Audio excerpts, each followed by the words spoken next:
పిల్లరా మనము సామెతల గ్రంథం క్షమించండి కీర్తన గ్రంథము 77వ అధ్యాయము 18వ వచనం నుండి మనం చదువుకుందాం.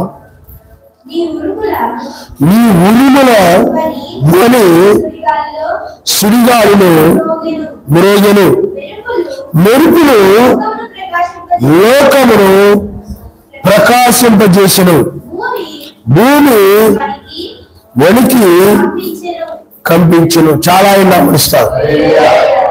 హల్లెలూయా. చూడండి, ఇక్కడ నీ ఉరుముల ధ్వని సుడిగాలిలో మ్రోగెను. ఉరుముల ధ్వని అంటే ఉరుములు ఎప్పుడు వినపడతాయి చెప్పండి? వర్షాకాలంలో మేఘాలు కమ్మినప్పుడు అక్కడ మనకి కనపడామని చాలా భయంకరమైనటువంటి ఉరుములు వినబడతాయి, మెరుపులు కూడా కనబడతాయి. అంటే రెండు ఒకేసారి వస్తాయి, కానీ మెరుపు వేగం అంటే కాంతి వేగం ఎక్కువ కాబట్టి త్వరగా మనకు ముందు కనపడతాయి అన్నమాట. అదే శబ్దం ఏంటంటే కాంతి అంటే వేగంగా అది ప్రయాణం చేయలేదన్నమాట. అందుకని ఆ మెరుపు తర్వాత ఉరుము వినబడతాయి. అయితే ఇక్కడ సుడిగాలులు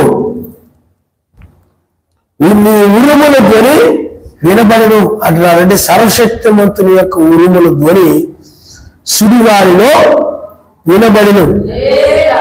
పిల్లారా, ఈ యొక్క ఉరుముల ధ్వని అనేటువంటిది రెండవ రాకడకు సంబంధించినటువంటి వాక్యమైనది. ఉరుముల ధ్వని చూడండి, మనము ప్రకటన గ్రంథము 10వ అధ్యాయంలోకి వెళ్ళినప్పుడు, ప్రకటన గ్రంథము 10వ అధ్యాయము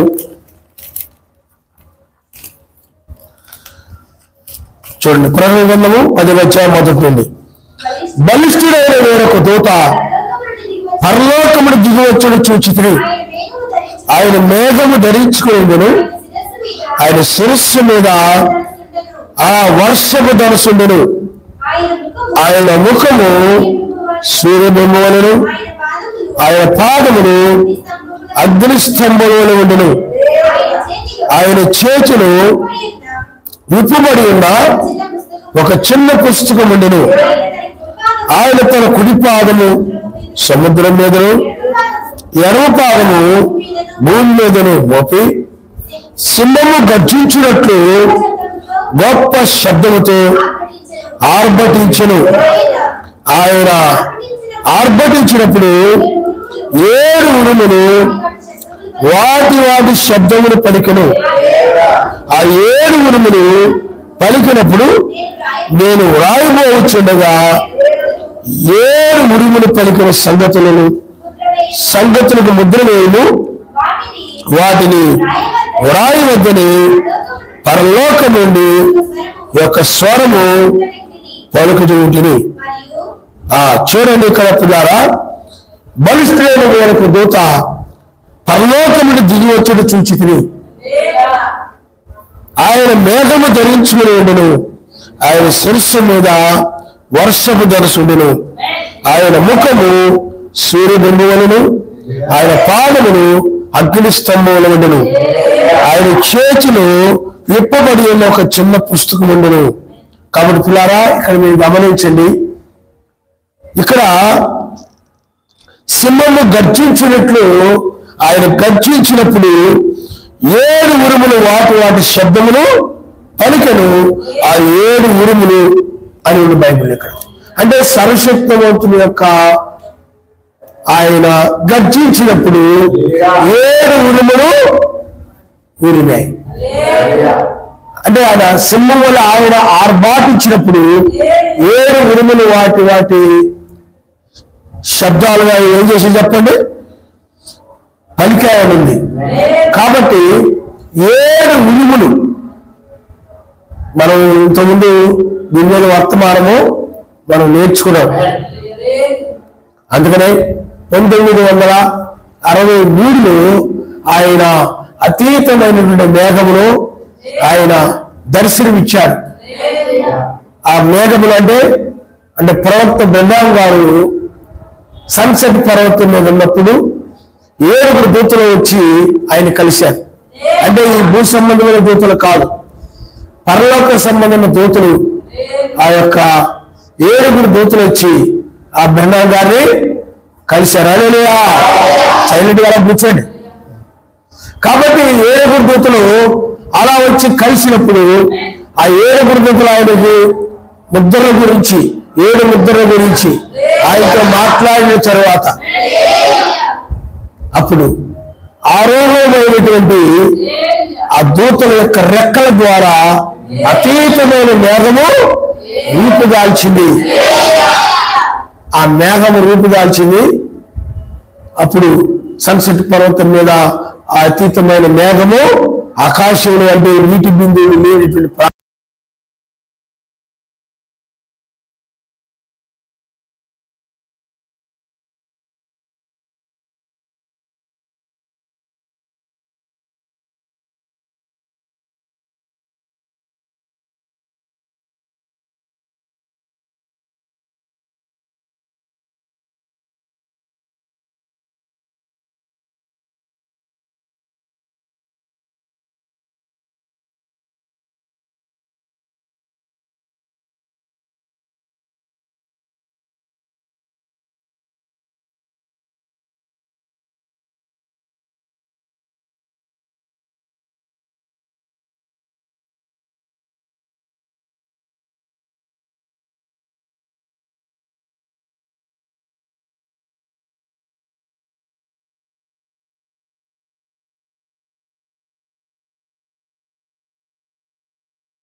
ఆయన దర్శనమిచ్చాడు.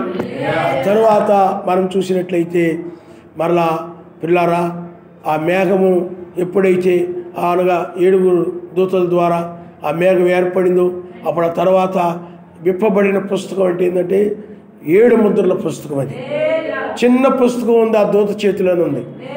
అది బలిష్ఠకు దూత. దూత అంటే నక్షత్రం. దూత అంటే ఎవరు చెప్పండి? నక్షత్రము.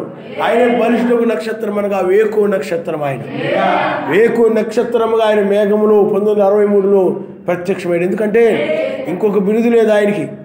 ఆయనే దావీదు నక్షత్రం అనే పేరు ఆయనకు మాత్రమే ఉంది. కాబట్టి ఆయన ఆకాశములో ఆయన ఆ విధంగా సూచనని అంటే మనిషి కుమారుని సూచన మేఘంలో కనబడింది. ఆ కనబడిన తరువాత బ్రహ్మాం గారికి ముద్రలు బయలుపరచబడ్డాయి. ఆ ముద్రలు ఎందుకంటే 7వ దూత ద్వారా ఏడవ దూత ద్వారా అంటే ఏడవ దూత పలుకు దినములలో మర్మములు సమాప్తమగునని అనగా మర్మము సమాప్తమగునని వాక్యం చెప్తుంది. దాన్ని బట్టి అందువల్ల సర్వశక్తిమంతుడు ఆ విధంగా లేకపోతే మెస్సయ్య ఆ విధంగా ప్రత్యక్షతనిచ్చాడు ఆకాశంలో. ఆ విధంగా ఆయనకి ముద్రలో బయలుపరచబడ్డాయి. అంటే ఆ ముద్రలు ఏమిటో ప్రకటన గ్రంథంలో ఆ ముద్రలు ఉన్నాయి. 7 ముద్రలు ఉన్నాయి. మొదటి ముద్ర, రెండవ ముద్ర, మూడవ ముద్ర, 4వ ముద్ర, 5వ ముద్ర, 6వ ముద్ర, 7వ ముద్ర. మొదటి ముద్రలో తెల్లని గుర్రం మీద ఒక వ్యక్తి కూర్చొని ఉన్నాడు. రెండవ ముద్రలో ఎర్రని గుర్రం మీద కూర్చొని ఉన్నాడు. 3వ ముద్రలో నల్లని గుర్రం మీద కూర్చొని ఉన్నాడు. 4వ ముద్రలో పాండు వర్ణపు రంగు ఉన్నటువంటి గుర్రం మీద కూర్చొని ఉన్న వ్యక్తి. అదే 5వ ముద్ర దగ్గరకు వచ్చేటప్పటికి అవి యూదులు అనగా హతసాక్షులైనటువంటి యూదుల యొక్క ఆత్మలు మొరపెడుతూ ఉన్నాయన్నమాట. 6వ ముద్రకు వచ్చేటప్పటికి శ్రమకాలం. 7వ ముద్ర అనగా ఆయన యొక్క రాకడ. అయితే బ్రహ్నాం గారికి 6 ముద్రలు బయలుపరచబడ్డాయి. కానీ 7వ ముద్ర దగ్గరకు వచ్చేటప్పుడు అంటే 2వ రాకడ దగ్గరకు వచ్చేటప్పటికి ఆయన బయలుపరచలేదు. 2వ రాకడ దగ్గరకు వచ్చేటప్పుడు ఆయన ఆగిపోయాడు. అందుకని బ్రహ్నాం గారు అంటారు ఆ 7వ ముద్ర గురించి చెప్తున్నప్పుడు ఆ ప్రసంగంలో ఆ బుక్కులు ఏమంటాడనండి, ఆయన 7వ ముద్రను ఆయన నిలుపు చేశాడు. ఆయన చెప్పలేదు. ఎందుకనంటే 7వ ముద్ర గురించి కనుక చెప్పినట్లయితే దాన్ని సాతానుడు అనుకరణ చేస్తాడని ఆయన దాని గురించి చెప్పలేదు, దాన్ని ఆయన వదిలేశాడు అని చెప్పి ఆ 7వ ముద్ర గురించి ఆయన రాకడని కొంతవరకు ఆయన వివరించాడు తప్ప 7వ ముద్ర గురించి బయలుపరచబడలేదు. అందుకే బ్రహ్నాం గారు అన్నారు 7 ఉరుములే 7వ ముద్రను తెరుస్తాయి. 7వ ముద్ర అంటే ఏమిటి? ఆయన రాకడ. అంటే ఆయన రాకడ రహస్యంగా ఉంది. అంటే 7 ముద్రలు అంటే ఏంటి? ఈ 7 ముద్రలు కూడా అవి మర్మంగా ఉన్నాయి అన్నమాట. 7 ముద్రలు అనేవి ఏమి చెప్పండి? మర్మముగా ఉన్నాయి. అంటే అవి ఎవరికి తెలియకుండా ఆయన మర్మముగా ఉంచి ముద్ర వేసాడు వాటిని. ఆయన వచ్చి ఇప్పడానికి తప్ప మరి ఎవరు కూడా లేదు. అందుకని యోహాను ఆ ముద్రలు ఇప్పేవారు ఎవరు లేక ఏడ్చేశాడు. అప్పుడు ఇదిగో యూదాగోత్రు గొర్రె పిల్ల ఆ ముద్రను విప్పుతాడని. కాబట్టి 1963లో 6 ముద్రలు విప్పబడ్డాయి. కానీ 7వ ముద్ర మాత్రము విప్పబడలేదు. అందుకని ఆ విప్పబడిన పుస్తకం అంటే ఆ బలిష్ఠకు దూత చేతిలో నుండి పుస్తకము విప్పబడిన పుస్తకంగా ఉంది. అంటే అక్కడ 6 ముద్రలు బయలుపరచబడ్డాయి. 6 ముద్రలు బయలుపరచబడ్డాయి. కానీ 7వ ముద్ర బయలుపరచబడలేదు. అందుకని చాలామంది ఏమంటారు బ్రహ్నాం గారి సంఘాల్లో చాలామంది విప్పబడిన పుస్తకంతో వచ్చాడు కదా, మరి 7వ ముద్ర విప్పబడకపోవడం ఏంటి అంటున్నారు వాళ్ళకి తెలియక. కానీ విప్పబడిన పుస్తకం అంటే అది ఎప్పుడో 2000 సంవత్సరాల క్రితం రాయబడింది. యోహాను ఆ దర్శనాన్ని చూసి రాశాడు. కానీ విప్పబడిన పుస్తకం అంటే అది మరలా ఆయన 2వసారి వచ్చినప్పుడు 7వ ముద్ర కూడా ఇప్పుతాడు. అందువల్ల అది విప్పబడిన పుస్తకంగా ఉంటుంది అది. కాబట్టి పిల్లారా ఆ చిన్న పుస్తకం ఏమిటంటే 7 ముద్రల పుస్తకము, అది విమోచన గ్రంథము. అది ఏమిటి చెప్పండి? విమోచన గ్రంథము. కాబట్టి ఈ 7వ ముద్రను ఇప్పేటప్పుడు ఆయన ఏం చేశాడనంటే 1995లో కృపా సింహాసనం మీద నుండి తీర్పు సింహాసనం మీదకి మారిపోయాడు ఆయన. అంటే కృపా సింహాసనం అంటే పాపుల పట్ల కృప చూయించేవాడుగా, పాపుల పట్ల ప్రేమించేవాడుగా, పాపుల పట్ల ఆయన కనికరము కలిగిన వాడుగా ఆయన ఉండి ఆ తరువాత తీర్పు సింహాసనం మీదకి 1995లో మారాడు. ఎప్పుడైతే మారిపోయాడో లోకమునికి సువార్త ద్వారాలు మూయబడడానికి వెలుగు లేదు. లోకమునికి చీకటి కమ్మింది. లోకాన్ని చీకటికి వదిలిపెట్టేశాడు. ఇంకా ఆయన చీకటి కంటే పాపానికి చెడుతనాలకి వదిలేశాడు. ఇంకా ఆయన వదిలేసి ఆయన ఏం చేశాడనండి, ఆయన ఈ తీర్పు సింహాసనం మీద ఉండి ఆయన 1996లో ఆయన రంగం మీదకి వచ్చాడు. వేకువ చక్కగా ఇదిగో నేను త్వరగా వస్తున్నానని చెప్పిన వాడు ఎవరు చెప్పండి? ఆయనే. ఇదిగో త్వరగా వస్తున్నానని చెప్పిన వాడు ఎవరు? ఆయనే. కాబట్టి ఇప్పుడు ఆయన రంగం మీదకి వచ్చి ఆయన ఏం చేశాడనండి, ఈ యొక్క ఒక పాదముని ఆయన ఏం చేశాడు? భూమి మీద ఒక పాదమును సముద్రం మీద మోపాడు. ముందు మోపలేదు. 6 ముద్రలు ఇప్పబడే వరకు కూడా ఆయన ఏం చేయలేదు చెప్పండి? మోపలేదు పాదములు. కానీ ఇప్పుడు ఆయన ఏం చేశాడంటే 1996లో ఆయన ఒక పాదము అంటే ఎడమ పాదమేమో భూమి మీద, కుడి పాదమేమో సముద్రం మీద మోపాడు ఆయన. దానికి చక్కని సూచన ఏంటంటే, ఛాయ ఏంటంటే నిర్గమాకాండ 14వ అధ్యాయంలో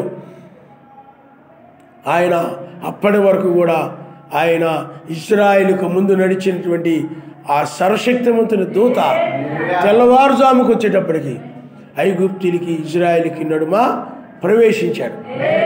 అంటే ఒక పాదాన్ని అక్కడ మోపాడు. అంటే రక్షించడానికి ఒక పాదం అక్కడ మోపాడు. రెండవ పాదమేమో ఐగుప్తీయులను నాశనం చేయడానికి ఎర్ర సముద్రం మీద మోపాడు ఆయన.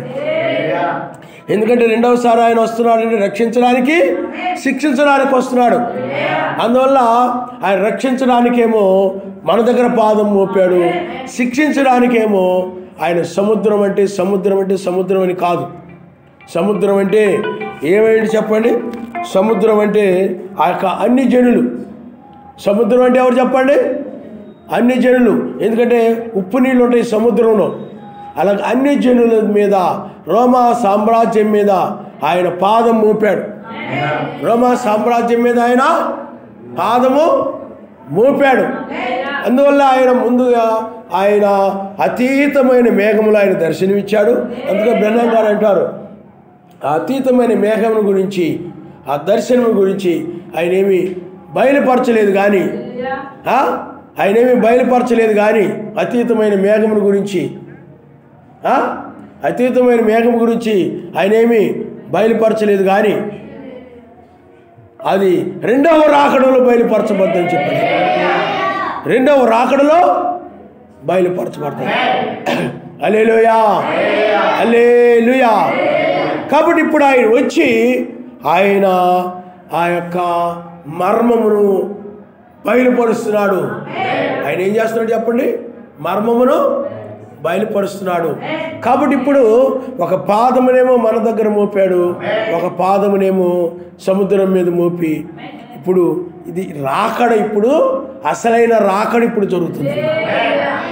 ముందేమో మేఘములో దర్శనమిచ్చాడు, ముద్రలు విప్పాడు. ఇప్పుడైనట్లయితే ఆయన రాకడ ఒక పాదము భూమి మీద, ఒక పాదము సముద్రం మీద మోపడమే 7వ ముద్ర.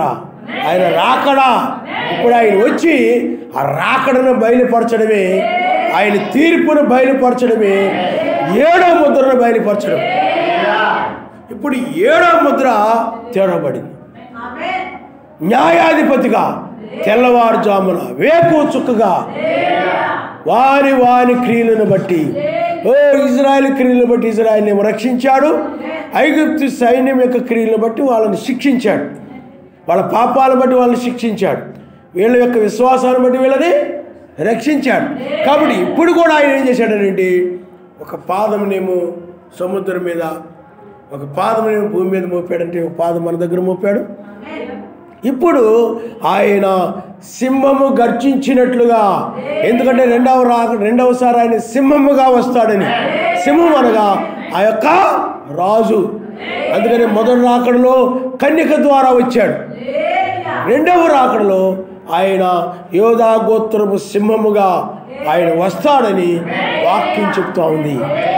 ఇప్పుడు ఆయన సింహముగా వచ్చి ఆయన గర్జిస్తూ ఉన్నాడు, ఆయన ఆర్భటిస్తూ ఉన్నాడు అన్నమాట, గర్జిస్తూ ఉన్నాడు.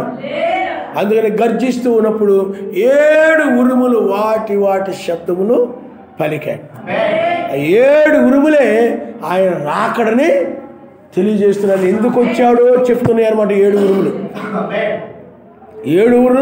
ఉరుములు ఆయన రెండవ రాకడని తెలియజేస్తూ, ఆయన రెండవసారి ఆయన ఎందుకు వచ్చాడో 7 ఉరుములు చెప్తున్నాయి. రెండవసారి ఆయన ఎందుకు వచ్చాడు కాబట్టి ఏమిటి మొదటి ఉరుము అంటే రక్షణ. కడవరి కాలం ముందు రక్షణ బయలుపరచబడుతుంది. నేను రక్షించడానికి వచ్చాడు ఆయన. రెండో ఉరుము ఏమిటి? కృప. కృప తీసుకొచ్చాడు. రెండో ఉరుము ఏమిటి చెప్పండి? రెండో ఉరుము ఏంటి? కృప. అందుకని కృప గలయావే కరుణానిధివే కొనియాడేదని ఘననామం. కృప గలయావే కరుణానిధివే కొనియాడేదని ఘననామం. హల్లెలూయా హల్లెలూయా హల్లెలూయా హల్లెలూయా హల్లెలూయా హల్లెలూయా. అందువల్ల మొదటి ఉరుము ఏమిటి? నేను రక్షించాలి. రెండో ఉరుము ఏమిటి? కృప. నీ పట్ల అంటే లోకంలో ఇంతకు ముందు ఇచ్చినటువంటి కృప కంటే కూడా ఈ కృప శాశ్వతమైన కృప. మొదటి రాకలో వచ్చిన కృప కంటే ఈ కృప శాశ్వతమైన కృప. కాబట్టి పిల్లారా, ఇక్కడ మొదటి ఉరుము రక్షణ అయితే రెండవ ఉరుము కృప. మూడవ ఉరుము ఏమిటండి? అన్నిటి యొక్క అంతము. అన్నిటిని అంతము చేయడానికి వచ్చాడు. నాలుగవ ఉరుము ఏంటంటే మహిమను బయలుపరచడానికి వచ్చాడు. ఆయన మహిమ పరిశుద్ధ పర్వతం మీద బయలుపరిచిన మహిమ కంటే కూడా శాశ్వత మహిమనంటే రూపాంతరాన్ని బయలుపరచడానికి వచ్చాడు కదా. అలాగే ఐదవ ఉరుము ఏమిటంటే ఇంటి దగ్గర తీర్పు ఆరంభమైంది అని చెప్పడానికి ఆ ఉరుము ఇంటి దగ్గర సరస్వతి ఇంటి దగ్గర తీర్పు ఆరంభమైందని ఆ ఉరుము చెప్తా ఉంది. ఏమండి? ఆరో ఉరుము ఏంటంటే ఆశీర్వాదం తీసుకొని వచ్చాడు. ఆడబారు ఆశీర్వాదం తీసుకొచ్చాడు. ఏడు ఉరుము ఏమిటంటే స్థిరపరచడానికి. ఈ ఏడు ఉరుములు మనకు సంబంధించినవి. ఆయన నమస్కారం. హల్లెలూయా. అందుకని ఓ ఉరుములు సుడిగాలిలో మ్రోగెను అనగా పిల్లరా మీరు గమనించండి, ఏలియా సుడిగాలిలో ఆరోహణమైపోయాడు. ఆనాడు ఏలియా కూడా పిల్లారా ఆ యొక్క ఉరుముల్ని విన్నాడు ఏలియా. ఎందుకంటే సుడిగాలిలో ఉరుములు మ్రోగాయనుంది. కాబట్టి ఏలియా ఎలాగైతే మరణం చూడకుండా కొనుక్కోబడ్డాడో మనము కూడా మరణం చూడకుండా కొనుక్కోబడతాం. కాబట్టి మనము కూడా 7 ఉరుములు వింటున్నాం. 7 ఉరుముల గురించి మనం నేర్చుకున్నాం. అందుకని వర్తమానం అంతా కూడా 7 ఉరుముల వర్తమానం. వేకు చుక్క వర్తమానం అంటే 7 ఉరుముల వర్తమానము. అందుకని ఇప్పుడు ఆయన సుడిగాలిలో పిల్లారా ఏలియా దగ్గరకు వచ్చాడు. అలాగే 1993లో ఆకాశం నుండి అగ్ని సుడులుగా తిరుగుతూ ఆ విధంగా వచ్చి తల మీద. అలాగే బంగారపు రవ్వలు కూడా ఆ విధంగానే కమ్ముకొని ఆ విధంగా సుడులుగా తిప్పుతూ వచ్చాయి. ఎందుకు ఈ మాట చెప్తున్నానంటే ఆయన సుడిగాలిలో సుడులు తిరుగుతూ అగ్ని జ్వాలలతో వచ్చాడు. ఏలియా దగ్గర కూడా అగ్ని రథములో వచ్చాడు. హల్లెలూయా. అవి కూడా ఎలా వచ్చాయి చెప్పండి? సుడులు తిరుగుతూ ఏలియా దగ్గరకు వచ్చి అర్థమైందా?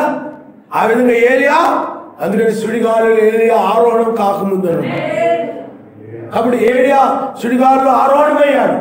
అప్పుడు సుడిగాలిలో ఏమైందంటే అందుకని ఆయన 1993లో సుడులు తిరుగుతూ వచ్చాడు. అగ్ని జ్వాలల్లో ఏమన్నాయంటే 7 ఉరుములు ఉన్నాయి. కాబట్టి పిల్లారా 7 ఉరుములే 1993లో దిగి వచ్చిన 7 ఉరుములే ఇప్పుడు ఆయన యొక్క రాకడను బయలుపరుస్తున్నాయి. అందుకని ఆయన మధ్యాకాశంలో మనం కలుసుకోబోతున్నాము. ఆయన మధ్యాకాశంలో మనం ఎదుర్కోబోతున్నాము. అందుకని అక్కడి నుండి ఆయన మధ్యాకాశంలోకి వచ్చాడు. అందుకని అక్కడికి వచ్చాడు కాబట్టి ఎక్కడికి ఎక్కురమ్మంటున్నాడు ఆయన నమస్కారం. ఎక్కడికంటే ఎక్కడ చెప్పండి? మధ్యాకాశం. ఆయన ఎక్కడికి వచ్చాడు? అక్కడికి రమ్మంటున్నాడు. అందుకని ఇప్పుడు మనం అక్కడికి వెళ్ళే సమయంలో మనం ఆయన ఇప్పుడు వెళ్ళి మనం ఆయన కలుసుకునే సమయంలో మనం ఉన్నాం. కాబట్టి ఇప్పుడు 7 ఉరుములు. మొదటి ఉరుము ఏమిటి? రక్షణ. రెండవ ఉరుము ఏమిటి? కృప. మూడవ ఉరుము ఏమిటి? అన్నిటి యొక్క అంతము. నాలుగవ ఉరుము ఏమిటి? మహిమను బయలుపరచడం. ఐదవ ఉరుము ఏమిటి? సర్వశక్తిమంతుని తీర్పు ఆరంభమైందని. ఆరవ ఉరుము ఏమిటి? వాడబారిన ఆశీర్వాదం. 7వ ఉరుము ఏమిటి? ఆయన స్థిరపరచడం, ఆయన బలపరిచి స్థిరపరిచి పూర్ణులుగా చేస్తాడు. ఆ విధంగా 7 ఉరుములు, ఆ విధంగా మన కోసమే ఆ 7 ఉరుములు. కాబట్టి యూదాగోత్రం సింహముగా, వేకువ దూత అనగా బలిష్ఠకు దూత అనగా వేకువ దూత అనగా ఒకటే. బలిష్ఠకు దూత అనగా వేరు, వేకువ దూత అంటే వేరు అని కాదు. దూత అంటే నక్షత్రం, నక్షత్రం అనగా ఎవరు చెప్పండి? దూత. వేకువ దూత అనగా వేకువ జాబున బలిష్ఠకు దూతగా ఆయన ఇప్పుడు రంగం మీద ఆయన నామరుస్తాడు. ముందేం చేశాడు? అప్పుడు ఆకాశంలో దర్శనమిచ్చాడు. ఇదిగో నా రాకడ సమీపంగా ఉందని తెలియజేశాడు. ఆయన తెలియజేసి 6 ముద్రలు విప్పాడు. ఇప్పుడు ద్వారా ఆయన రాకడ సమీపంగా ఉందని తెలియచేయబడి ఇప్పుడు ఆయన ఏం చేశాడండి? 7వ ముద్రని ఆయన రంగం మీదకి వచ్చేసి ఒక పాదము సముద్రం మీద, ఒక పాదము భూమి మీద మోపి ఇప్పుడు ఆయన ఏం చేస్తున్నాడండి? ఆయన 7 ఉరుములు అనగా యూదాగోత్రం సింహం వలె ఆయన గర్జిస్తూ ఉన్నాడు. కాబట్టి 7 ఉరుములు వాటి శబ్దములు పలుకుతున్నాయి. కాబట్టి 7 ఉరుములు ఎవరి గురించి అంటే అవి నీ గురించి. అందుకని ఆయన ఎందుకు వచ్చాడయా అంటే 7 ఉరుములు ఎందుకు చెప్తున్నా చెప్పండి. ఆయన ఎందుకు వచ్చాడు? న్యాయాధిపతిగానే వచ్చాడు, తీర్పు తీర్చడానికి వచ్చాడు. కానీ 7 ఉరుముల ద్వారా ఆయన మనం రక్షించడానికి వచ్చాడని, మనకు ప్రత్యేకంగా కృప, శాశ్వతమైన కృప తీసుకొచ్చాడని, అన్నిటిని అంతము చేయడానికి వచ్చాడని, అంటే మనం తీసుకెళ్ళడమే అంత ముగింపు, లోకాన్ని నాశనం చేయడానికి, అలాగే మహిమను బయలుపరచడానికి వచ్చాడని. మన ఇంటి దగ్గర తీర్పు ఆరంభమైందంటే మనం తీసుకుని వెళ్ళడం ద్వారా తీర్పు ఆరంభమైనట్లు లెక్క. కాబట్టి మనం తీసుకెళ్ళడానికి వచ్చాడు కాబట్టి తీర్పు ఆరంభమైంది. అంతేకాకుండా ఈ లోక ఆశీర్వాదాలు కాకుండా, నశించే క్షమైపోయే ఆశీర్వాదాలు కాకుండా శాశ్వతమైన ఆశీర్వాదాన్ని, వాడబారు ఆశీర్వాదాన్ని ఆయన తీసుకొచ్చాడు. అంతేకాదు ఇంకా స్థిరముగా ఆయన రాజ్యంలో ఆయనతో ఉండేలాగున మనల్ని స్థిరపరచుటకు ఆయన వచ్చాడు. ఆయన నామిస్తాడు. హల్లెలూయా. సుడిగాలిలో ఆయన ఉరుములు మ్రోగుతూ ఉన్నాయి. అందువల్ల ఆయన మేఘంలో 1963లో వచ్చాడు, కానీ 95లో ఉరుముతూ మేఘంలో దిగి వచ్చాడు. ఎందుకంటే 93లోనే తెల్లని మేఘ అగ్నిమేఘంగా మారడం చూపించాడు ఆయన 95లో దిగి వచ్చాడు. కాబట్టి ఇప్పుడు అప్పుడైతే అక్కడ 1963లో ఒక సూచన చూపించాడంతే ఆయన. కానీ ఆయనే కృపా సింహాసనం, తీర్పు సింహాసనం మీద మారి ఇప్పుడు ఆయన మేఘముగా భూమి మీద ఉన్నాడు. ఆయన నామడిస్తాడు. అదృశ్యమైన మేఘం అది. హల్లెలూయా. రహస్య రాకడ కదా. మరి రహస్య అది అందరూ కనబడేది రహస్య రాకడ అవుతా కాదు, రహస్యముగా తీసుకుని వెళ్ళేటువంటి మేఘం. అందుకని మనం వాక్యము ఎవరైతే వర్తమానాలు లేకపోతే 7 ఉరుములు ఎవరైతే పొందుకున్నారో, ఎవరైతే నమ్మారో, అందుకని 7 ఉరుములు ఎత్తబడే శ్వాసాన్ని ఇస్తాయి. కాబట్టి 7 ఉరుముల ద్వారా ఆయన వధువు పై కొనబడుతుంది. హల్లెలూయా, హల్లెలూయా. కాబట్టి అందుకని దివారాత్రులు వాక్యం ధ్యానించమంటే, దివారాత్రులు వాక్యం ధ్యానించకుండా వాళ్ళ మీద వీళ్ళ మీద ఒకటి పెట్టుకొని వాళ్ళ మీద ధ్యానిస్తూ ఉంటాను.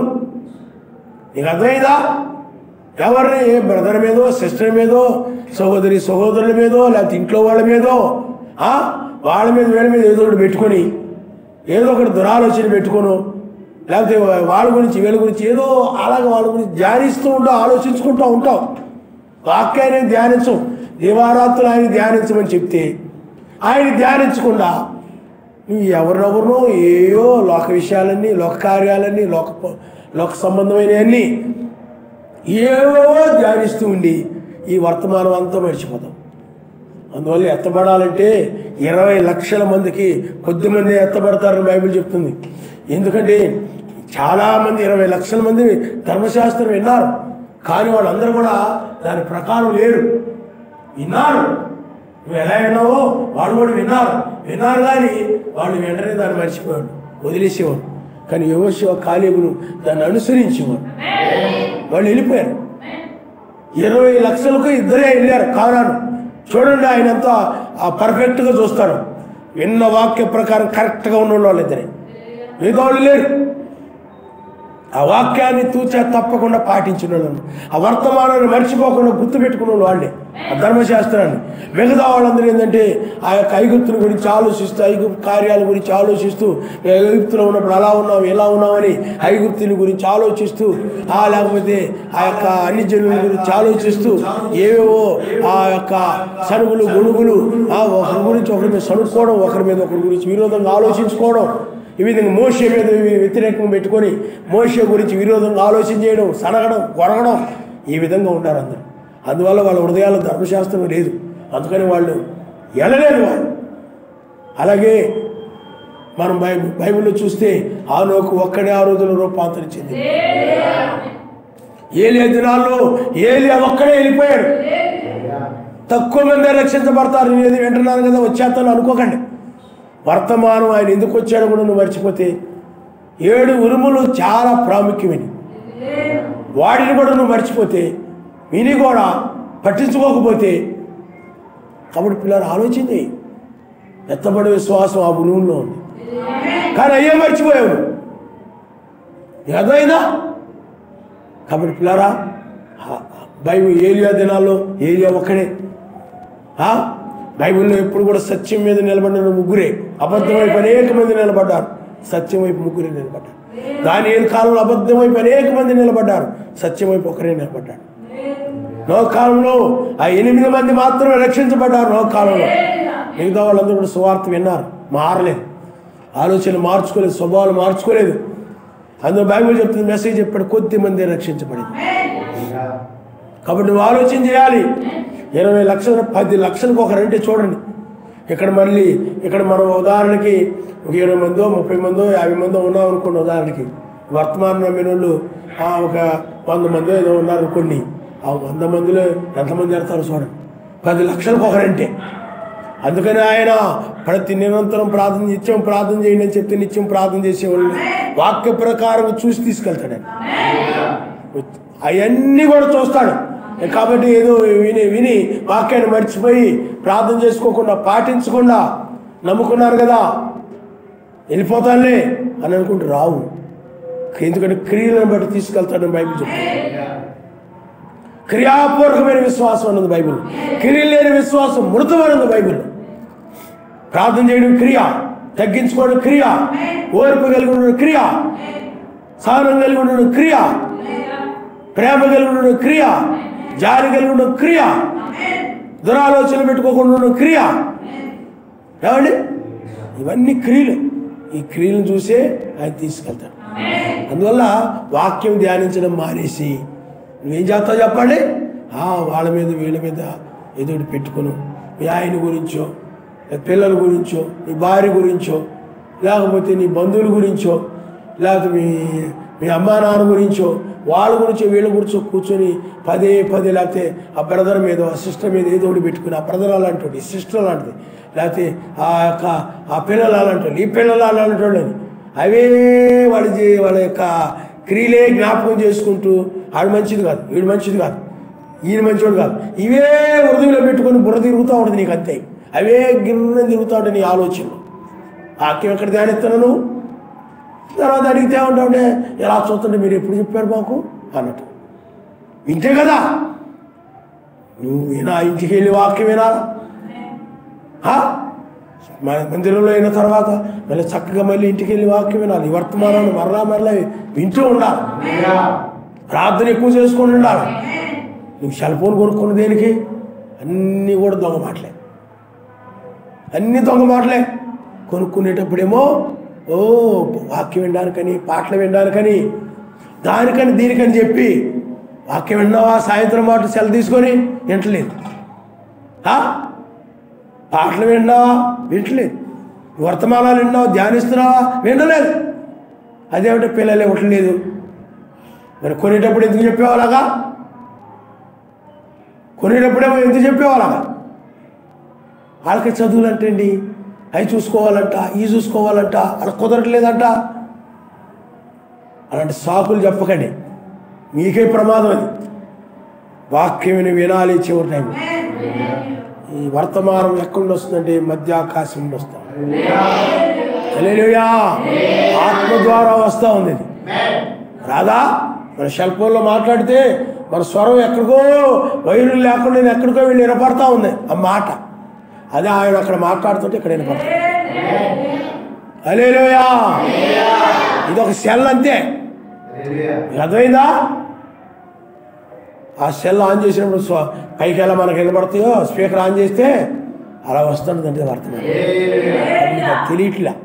కాబట్టి నువ్వు ఇంత విని రక్షణ గురించి, వర్తమానం గురించి, కాలం గురించి, జాముల గురించి, అన్నిటి గురించి విని పనుల్లో కానీ ఎక్కడున్నా కానీ వాక్యాన్ని ధ్యానించడం మర్చిపోయి వాళ్ళు ఒకటే, ఇల్లు ఒకటే అని ఏయో దురాలోచనలు పెట్టుకొని ముఖం తిప్పుకుంటూ ముఖం మార్చుకుంటూ ఇలా ఉంటే నీ ఎవరిని ధ్యానిస్తున్నావు? నువ్వు ఆయన్ని ధ్యానిస్తేనే ఎత్తబడతారు. ఆయన హల్లెలూయా. కాబట్టి కొద్దిమంది రక్షించబడతారు. ఆ రక్షించబడే వారు ప్రపంచంలోని కొద్దిమంది రక్షించబడతారు. అందరూ ఉండాలని ప్రార్థన చేస్తారు. హల్లెలూయా. కాబట్టి ఈనాడు సెల్ ఫోన్లు, ఫేస్బుక్లు, వాట్సాప్లు ఇవన్నీ కూడా మనం ఆయన కోసం ఉపయోగించుకోవాలి. అందుకని సెల్ఫీలు దిగడానికో, సెల్ఫీలు తీసి ఫోటోలు తీసి వాళ్ళకి పంపడానికో అవసరమైతే పంపుకోవచ్చు. ఎలా ఉన్నా ఏంటి చూసుకోవడానికి కాదంటలేదు. కానీ ఏదో పిల్లలు ఎవరొస్తున్నారండి పిల్లలు, ఇదిగో నేను నా స్టైల్ చూడు ఎలా ఉందో, నేను చూడు ఎలా ఉన్నాను వాళ్ళ అందాలు చూపించుకోవడానికో, సోకులు చూపించుకోవడానికో కాదు. సెల్ ఫోన్లు, వాట్సాప్లు ఏమి ఉపయోగించుకునేది వాక్యం కోసం. ఆయన మనిషి. హల్లెలూయా. హల్లెలూయా. తల వంచుకోండి, మనం ప్రార్థన చేసుకుందాం.